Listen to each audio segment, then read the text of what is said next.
Ini kaos kaki satu 100.000 dan itu untuk apa? Kok sampai ke situ gitu? Orang diperhatikan kaos kakinya gitu kan? Apa nggak beli sendiri aja? Program MBG ini untuk rakyat-rakyat kecil tertentu itu disambut gembira dan mereka sangat senang. Mereka ndak bicara soal apa MBG ini dikorupsi atau beres atau tidak beres, itu mereka senang ada MBG dan berterima kasih. Ada yang bilang itu untuk mencari dukungan pemilu 2029. Ya, investasi politiknya Pak Prabowo. Ada yang menuding begitu. Ya tidak apa-apa. Kan setiap orang berkuasa harus membuat program yang disukai rakyat.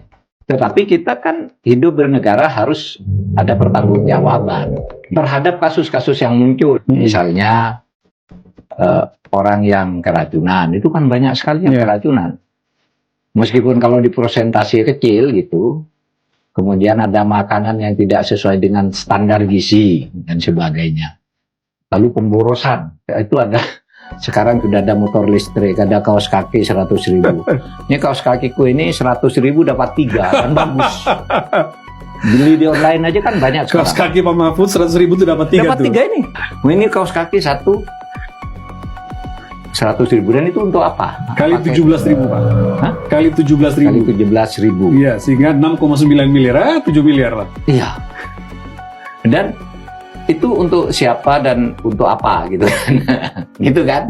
Kok sampai ke situ gitu? Orang diperhatikan kaos kakinya gitu kan? Apa nggak beli sendiri aja gitu? Lalu ada perangkat komputer gitu ya, IT yang berapa? Total dari digitalisasi Pak, 3,1 triliun katanya. Iya. Ya, pokoknya banyak lah yang aneh-aneh. Mampu Pak.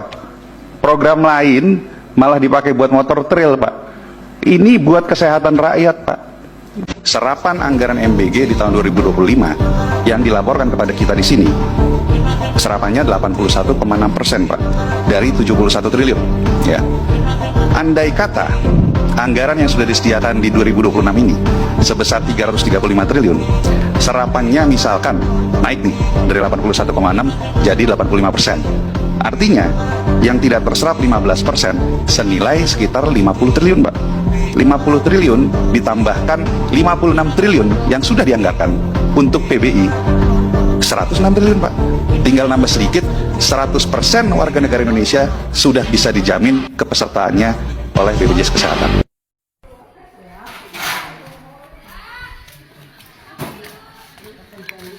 Aduh ya, MBG hari Jumat. Penerima manfaat MBG. Gak ada yang dimakan, coba tuh. Ya, no hari Jumat ya. Kita MBG ti eta ti lengkong barang. Saban poe kieu, ya Allah. Untuk dia rarahan tuh. mulungan gitu. Untungnya di perulungan ya ke masyarakat. Mulungan badir. Pamitan mulungan ya teh bakal lebar. Bisa dibikin deui isuk di nasi goreng ya teh. Mana di parulungan kamari oge teh di pulungan teh dibikin deui di nasi goreng. Nah, jadi we nasi goreng basi. Anu karoneng teh aman.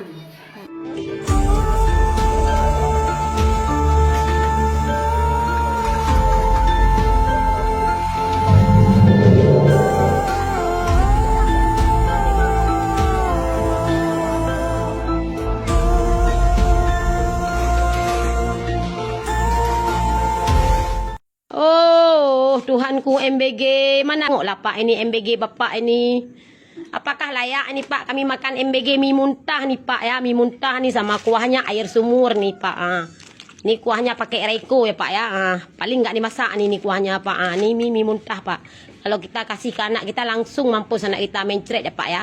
Paling nih 2.500 nih biayanya Pak ya. 2.500 nih. Tolonglah Bapak hentikan aja ini MBG kalau kayak gini nih. Banyak korupsi nih di MBG nih Pak nih. Ya, tengok nih mie muntah Pak. Nggak dimasak nih mie muntah. Kayak mana mau anak-anak kami makan kalau kayak gini Pak? Kan lebih bagus Bapak kasih uang aja kalau kayak gini MBG nih Pak. Ini di MBG di Aceh nih Pak. Di Aceh nih. Bapak selidiki lah itu dapur-dapur MBG ya Pak ya. Jangan Bapak tambah lagi itu dapurnya Pak. Makin banyak korupsi ya Pak ya. Assalamualaikum warahmatullahi wabarakatuh, saudaraku semuanya.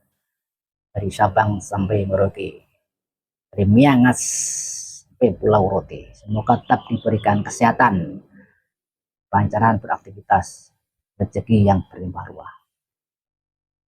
Sebelum kita melanjutkan videonya, jangan lupa bantuannya, dukungannya untuk channel ini dengan cara like, komen, subscribe, dan tekan tanda lonceng.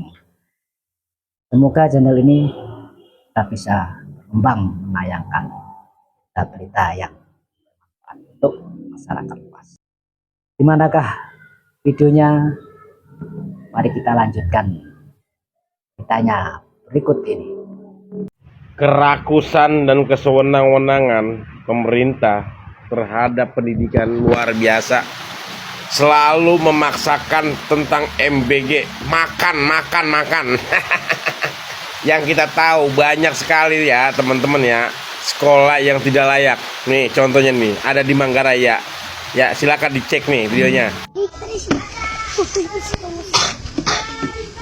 Ini kelas 3 ini Pak, kelas 3 yang tidak ada ruangannya. Kita terpaksa sekolah di luar ruangan. Sekitar ada berapa? 15 murid 10, oke. Kelas 3. Ini ruangan kelas 2.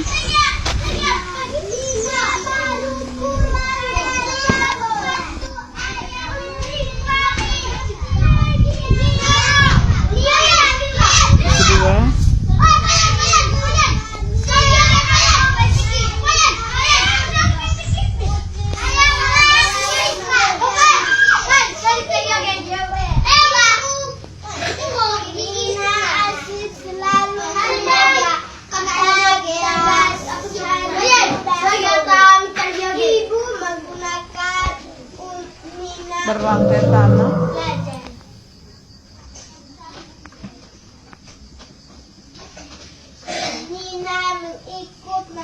Di dalam ruangan selama ini kita pakai untuk kelas 2 dan kelas 3.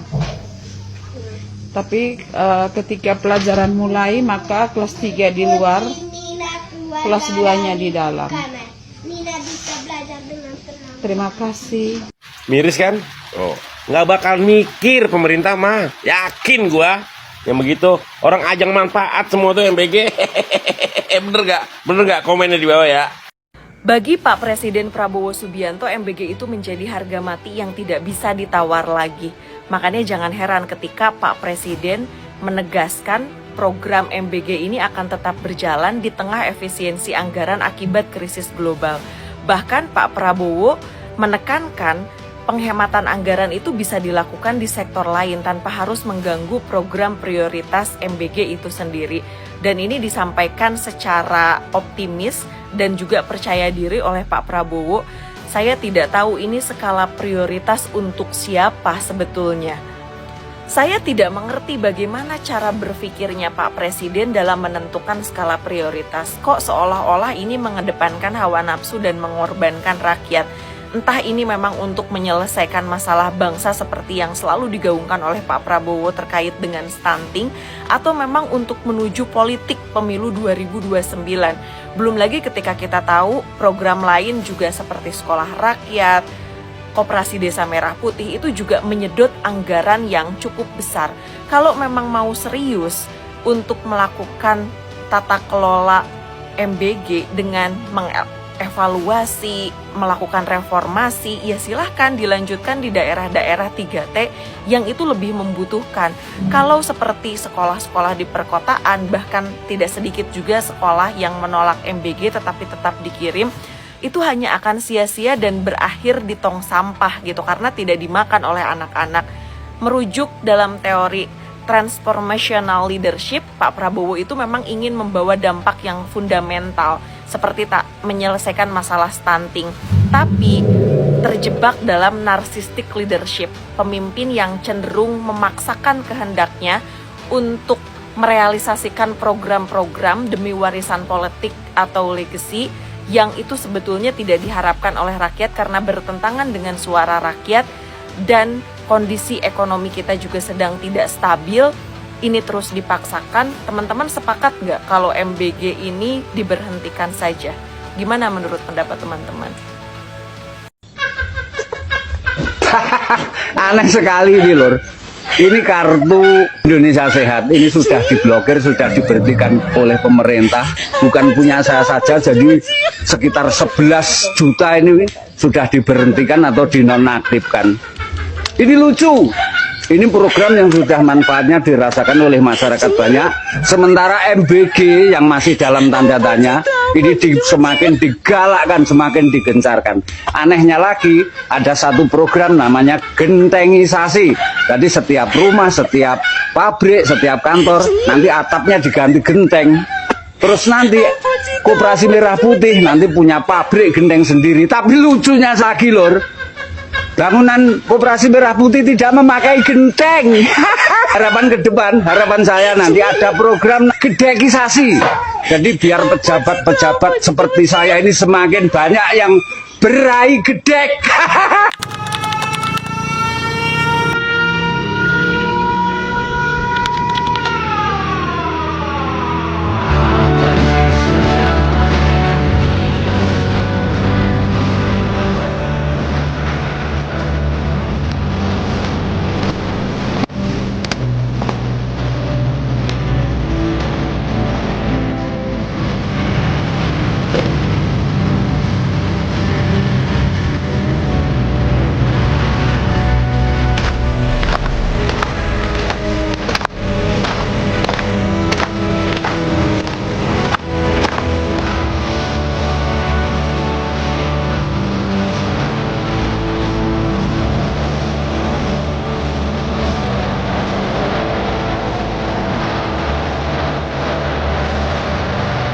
Kalian denger ini baik-baik ya. Adik-adik saya ini semua, nanti kau pakai mobil buatan Indonesia. Kau naik motor buatan Indonesia. Kau pakai jam buatan Indonesia. Kau pakai sabun buatan Indonesia. Kau pakai parfum buatan Indonesia. Kau pakai sepatu buatan Indonesia. Itu Mbak Nana, itu yang saya cita-citakan. Terima kasih. Terus ini apa Pak? Impor 150.000 mobil pick up dari India buat koperasi desa. Sementara koperasi desanya belum ada. Kenapa nggak pakai mobil SMK saja Pak? Buatan anak Indonesia. Sabar, ada lagi nih. Kita ingin berdayakan produsen kita sendiri. Jadi kalau memang kita sudah kelebihan stok, ya kenapa kita harus impor? Itu ya. Bapak sendiri loh yang ngomong kita jangan sampai impor beras. Kita sudah swasembada pangan. Kenyataannya malah impor 1.000 ton beras tambah 580.000 ayam dari AS lagi. Nggak habis fikir Bapak. Nggak bisa berkata-kata gebrakan baru yang selalu Bapak bikin. Lu bayangin ya, kalau sekolah siswa SMK yang menyurati presiden, meminta presiden untuk mengalihkan anggaran MBG untuk kesejahteraan guru, tapi justru malah mendapatkan intimidasi. Kalian berharap apa dari negara yang modelannya kayak gini? Nah, kalian berharap kemajuan, kesejahteraan? Nah, jangan ngimpi. Padahal yang diminta anak SMK ini terbilang sederhana dan wajar. Yang diminta apa? Bukan hal-hal aneh. Yang diminta adalah kesejahteraan tenaga pendidik. Tapi bukan mendapatkan apresiasi, justru mendapatkan intimidasi. Yang diminta anak SMK ini adalah wajar. Hal wajar yang sudah sepatutnya didapatkan oleh tenaga pendidik.